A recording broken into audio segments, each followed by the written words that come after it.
Olá pessoal, tudo bem? Nossa aula hoje é a respeito de resolução de exercícios, né?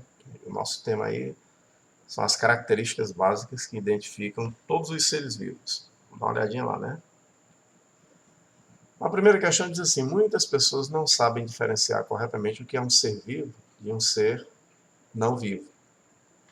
Entretanto, os organismos vivos apresentam características marcantes que permitem essa diferenciação. Uma dessas características é a capacidade de responder a estímulos, uma capacidade denominada D. Pessoal, a capacidade de responder a estímulo, o estímulo é proveniente de uma irritação, né? Então, o item para você marcar aí seria a letra A, irritabilidade, tá bom? Questão de número 2. Considerando que todos os seres vivos necessitam de uma fonte de carbono para construir suas moléculas orgânicas, a diferença essencial entre os autotróficos e heterotróficos, respectivamente, é. Vamos logo deixar bem claro para você saber fazer o diferencial. O que significa um ser autotrófico? Aquele que é capaz de produzir o próprio nutriente. Quais seriam os exemplos aí? A gente poderia ter, por exemplo, as plantas, os vegetais de uma maneira genérica, porque fazem fotossíntese. Reagem em CO2, né, com água, e a partir daí produzem açúcar, oxigênio e liberam água para o meio. São seres autotróficos. Então, assim, os vegetais, algumas bactérias e as algas, de uma maneira genérica, são autotróficas. E o que eles fazem? Eles utilizam, evidentemente, carbono. Carbono proveniente da onde? Do CO2, certo? E logo em seguida nós temos os seres heterotróficos. Hétero é diferente. Tróficos vem da palavra trófos, que significa nutrir. São indivíduos que têm nutrição variada. Beleza? Então, respectivamente, é. Qual seria o item para você marcar aí? No caso, relacionando autotróficos e heterotróficos. O que eles consomem? Né? Na letra A diz assim: usar carbono orgânico. Seres autotróficos utilizam carbono orgânico. Não. Então você já tira aí a letra A. E dá para tirar de imediato aí, pelo que eu acabei de falar, dá para tirar a letra A. Vamos ver na letra B. Usar carbono inorgânico. Se você assistiu a nossa aula, você viu que na fotossíntese a planta utiliza gás carbônico, que é um composto inorgânico, né? CO2.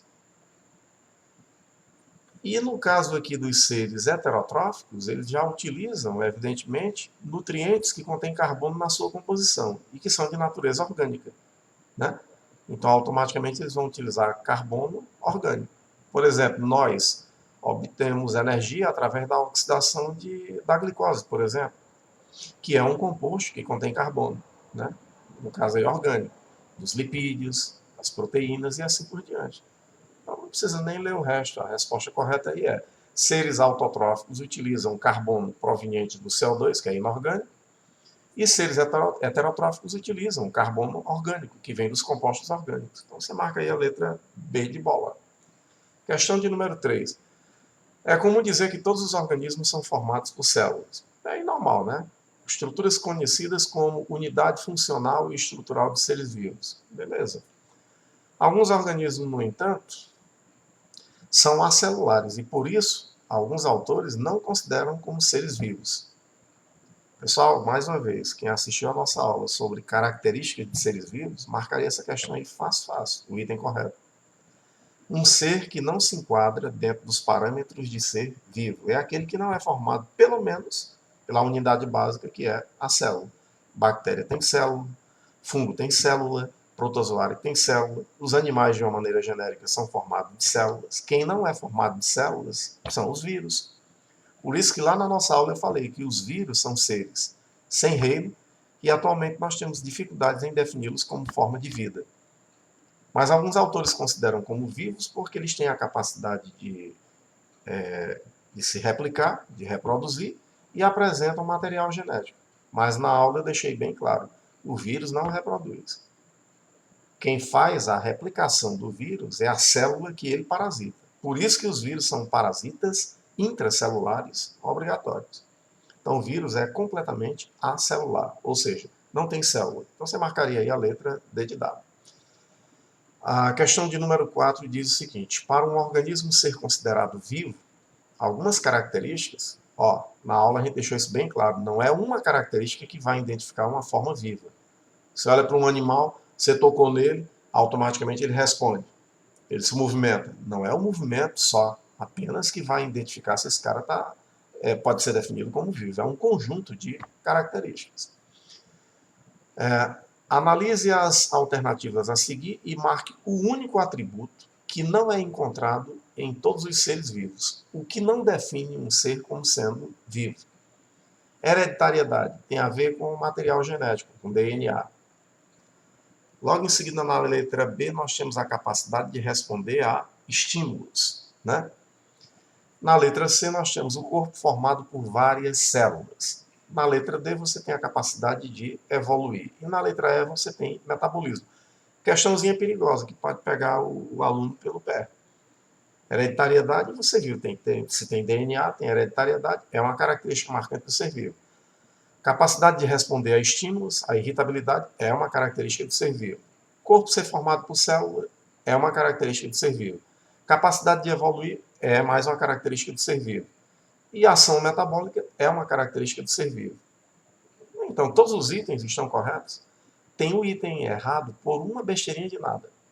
Ele está dizendo o seguinte: analise as alternativas a seguir e marque o único atributo que não é encontrado em todos os seres vivos. É a letra C, ele está dizendo o corpo formado por várias células. Nem todo ser vivo tem a sua estrutura corpórea formada por várias células. Olha como essa questão engana. Por exemplo, se você pegar uma bactéria, um protozoário, eles são seres unicelulares. São seres vivos e, no entanto, não são formados por várias células.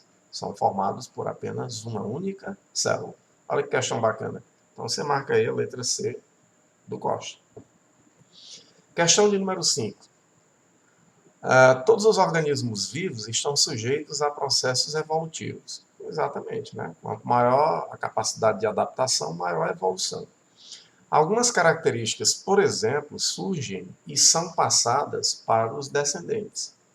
E outras são eliminadas da população por meio de um processo denominado, lá na nossa aula a gente falou, finalzinho da aula. O meio faz a pressão. O indivíduo fica ou ele é eliminado. Quem foi que viu isso? Lá no passado. Foi um cidadão chamado, em 1800 alguma coisa, século XIX, um cidadão chamado Charles Darwin, né? E essa característica que os indivíduos passam, os seres vivos, pela pressão do meio, ou ficam ou são eliminados, ele denominou de seleção natural. Eu até destaquei lá na aula que não sobrevive o indivíduo maior, nem o mais forte, mas sim aquele que é mais adaptado. Quem é mais adaptado? Aquele que responde às pressões exercidas pelo meio. Beleza? Então, na questão número 5, você marca aí letra B de bola. Tchau, pessoal. Tudo de bom.